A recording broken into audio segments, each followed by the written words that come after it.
Perkenalkan, nama saya Rima Dunuryani dengan NIM akhir 042. Jadi di sini saya akan menjelaskan tentang planning, lebih tepatnya dari strategi dan taktik untuk kedepannya ketika membuat kursus bahasa Inggris.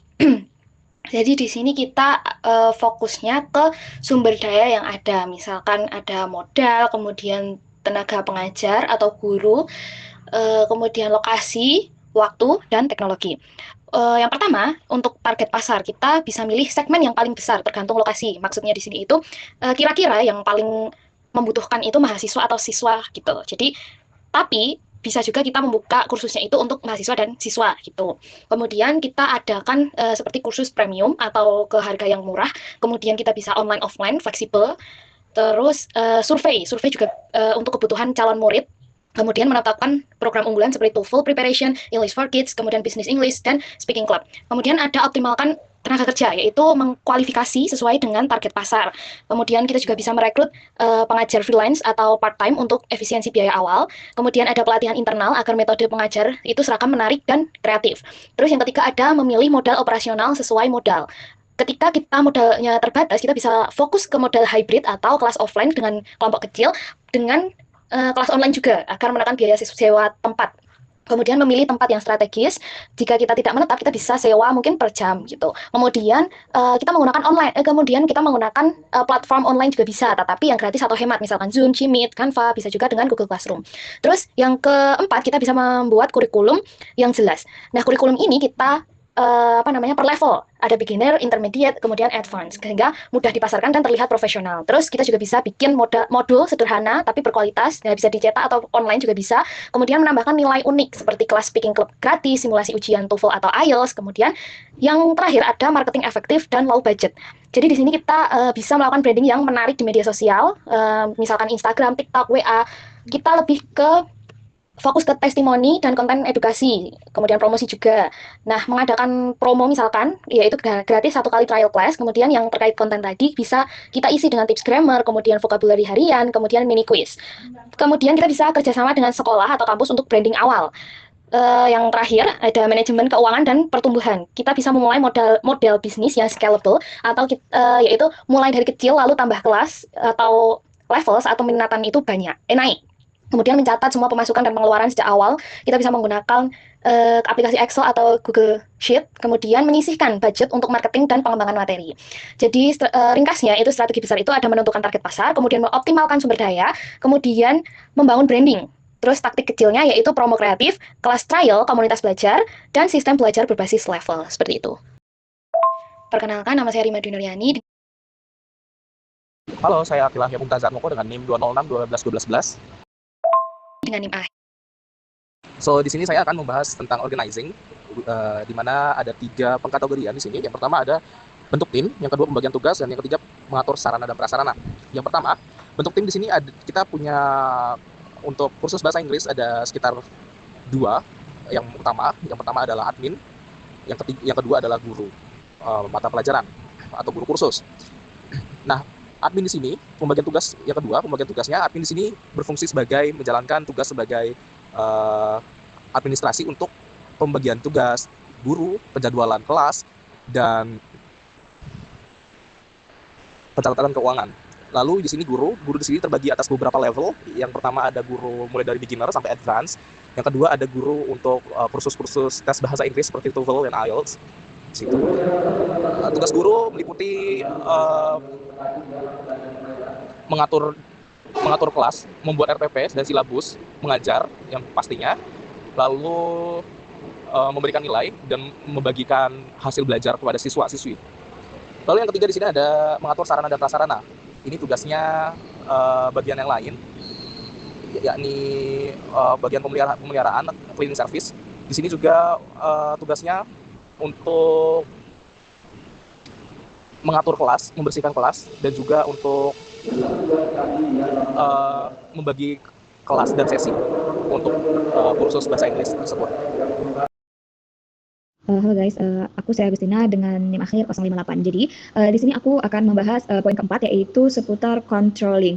Nah, jadi di saat controlling ini kita akan melakukan 3 hal penting, yaitu ada evaluasi rutin, monitoring keuangan, sama perbaikan berkelanjutan. Nah, untuk evaluasi rutin itu sendiri, itu kita lakukan untuk meninjau kinerja seluruh tim dan kegiatan kursus secara berkala untuk memastikan semuanya berjalan sesuai dengan targetnya.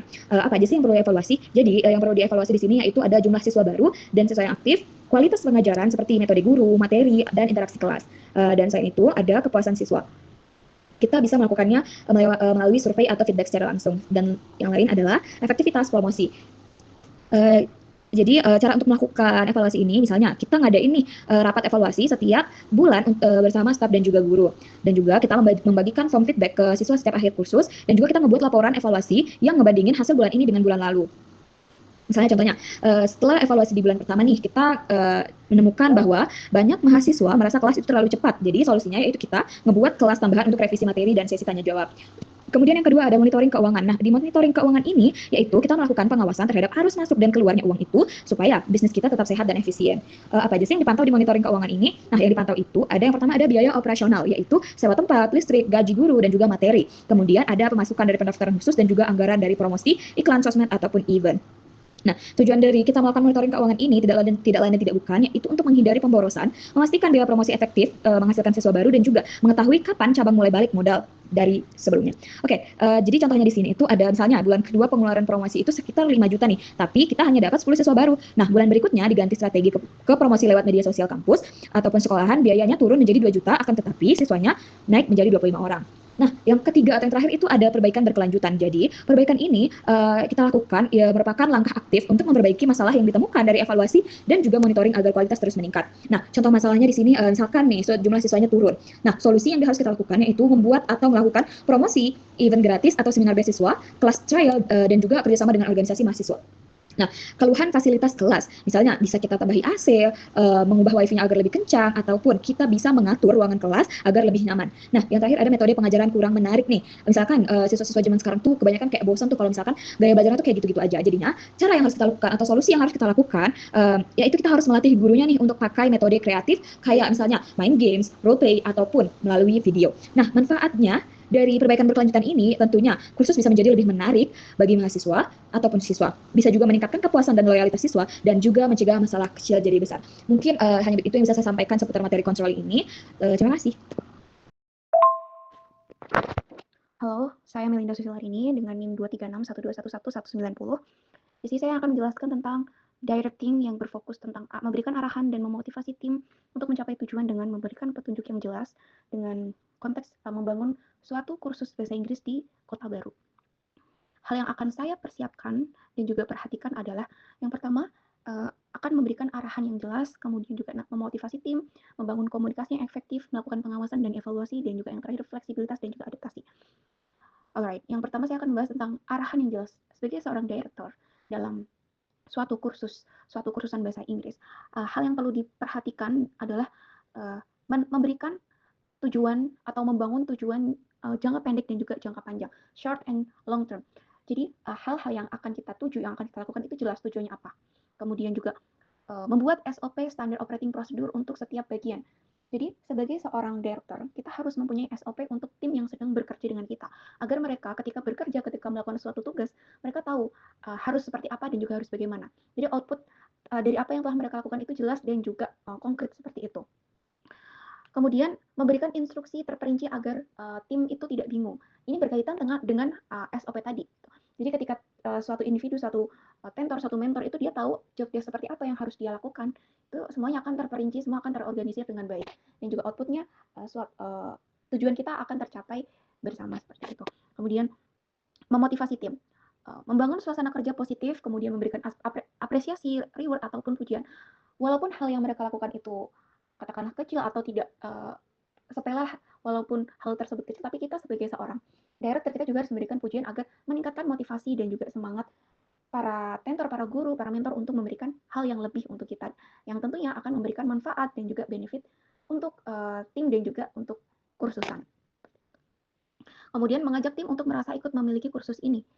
Nah, melibatkan tim untuk menjadi orang yang memiliki rasa kita di sini keluarga kita di sini bareng-bareng. Jadi ketika melakukan satu tugas, mereka bisa all out, mereka bisa menampilkan yang terbaik gitu. Dan itu pastinya akan sangat bermanfaat sekali untuk kebaikan dan juga kemajuan kursusan kita, seperti itu. Dan juga melakukan pertemuan rutin untuk evaluasi dan juga motivasi. Nah, contohnya tuh seperti katakanlah di awal sebelum kita melakukan sebelum kita kerja bareng, kita tuh melakukan briefing terlebih dahulu untuk mengebus semangat, mengebus motivasi setiap mentor, setiap tutor untuk memberikan yang terbaik. Kemudian poin yang ketiga, komunikasi yang efektif.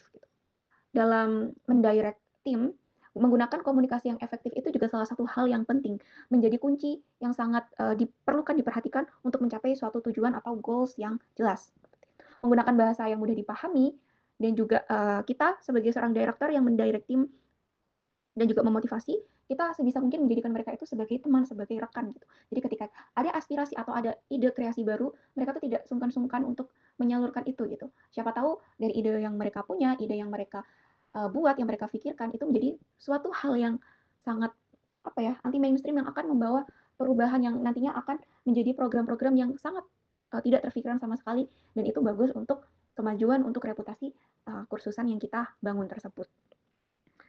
Dan yang poin keempat, melakukan pengawasan dan juga evaluasi. Nah, di sini saya bertugas sebagai direktur, ya tidak hanya memberikan arahan atau memotivasi saja, tapi juga melakukan pengawasan dan juga evaluasi, memonitor progres pembangunan kursus gitu. Jadi ikut serta dalam mengamati, memonitoring progres apa saja yang telah berjalan, akankah hal tersebut, progres tersebut itu baik atau justru malah mundur gitu. Kita harus mengevaluasi, dan juga sebelum mengevaluasi kita harus melakukan pengawasan terlebih dahulu. Dan jika ditemukan masalah, jika ditemukan suatu ketidaknyamanan dari pihak internal maupun eksternal, dalam artian internalnya mentornya atau eksternalnya dari yang kursus di situ, dari siswa, dari murid, nah, kita harus melakukan evaluasi agar kedepannya menjadi lebih baik.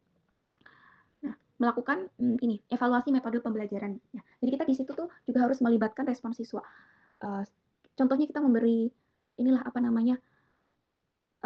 untuk mengevaluasi kinerja karyawan atau metode belajar yang selama ini kita berikan, agar kedepannya kita tuh bisa berbenah gitu. Jadi tahu di mana nih problemnya gitu, di mana misalkan dari fasilitas kah, atau dari metode pembelajaran, atau dari materinya yang bahkan kurang, atau misalkan kurang lengkap atau kebanyakan gitu, kita bisa mengevaluasi lewat dari respon siswa tersebut. Kemudian memperbaiki jika ada kendala gitu, baik teknis, sumber daya manusianya, atau manajemen internal dari kursusan kita tersebut. Dan yang terakhir, fleksibilitas dan juga adaptasi. Nah, karena kita menyesuaikan, kita membangun suatu kursusan di kota baru, kita harus menyesuaikan culture, budaya, atau kayak misalkan kota tersebut tuh gimana sih culture-nya dalam belajar tuh, dia pakainya metode seperti apa, kita harus menyesuaikan di kota yang ingin kita bangun itu. Kemudian juga untuk cepat mengambil keputusan jika ada perubahan pasar atau tantangan. Jadi skill problem solving, critical thinking itu sangat diperlukan ya ketika kita membangun suatu kursusan di kota baru gitu. Harus cepat memberikan keputusan dan juga mengidentifikasi gitu perubahan apa yang sedang terjadi di kota tersebut. Sekian dari saya, terima kasih.